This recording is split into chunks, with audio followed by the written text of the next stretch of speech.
CBI ഏത് CBI? Life മിഷനെതിരെ നിങ്ങൾ പരാതിയുമായി ഓടിച്ചെല്ലുകയും നിങ്ങളവിടെ ഓടിയെത്തിയതിനേക്കാൾ വേഗത്തിൽ FIR ഇടുകയും ചെയ്ത അതേ CBI. ആ CBIക്ക് രാജസ്ഥാനിലുണ്ടായിരുന്ന പൊതു അനുമതി പിൻവലിച്ച കാര്യം നിങ്ങൾക്കറിയാമോ? സാർ, കർണാടകത്തിൽ കോൺഗ്രസ് നേതാവായ DK ശിവകുമാറിനെതിരെ എത്ര ദിവസമാണ് അദ്ദേഹത്തെ ജയിലിലിട്ടതെന്ന് ഞാൻ പറയണോ?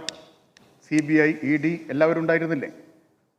സാർ, രാജസ്ഥാനിൽ മുഖ്യമന്ത്രിയുടെ ബന്ധുക്കൾക്കെതിരെ ഈ CBIയും EDയും അന്വേഷണം, ചോദ്യം ചെയ്യൽ എല്ലാം ഉണ്ടായില്ലേ? അവിടെ നടത്തിയാൽ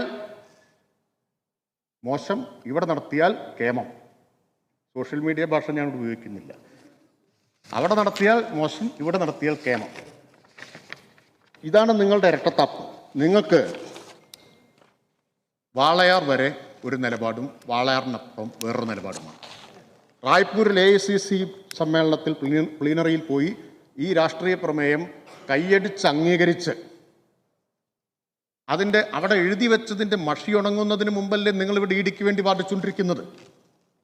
ഇത് നിങ്ങളുടെ കാപട്യത്തെയാണ് വ്യക്തമാക്കുന്നത്. നിങ്ങൾക്ക് എങ്ങനെയെങ്കിലും അധികാരത്തിലെത്തണം. അതിന് EDയുടെ സഹായമെങ്കിൽ EDയുടെ സഹായം, അതാണ് നിങ്ങൾ ഇവിടെ കണക്കാക്കുന്നത്.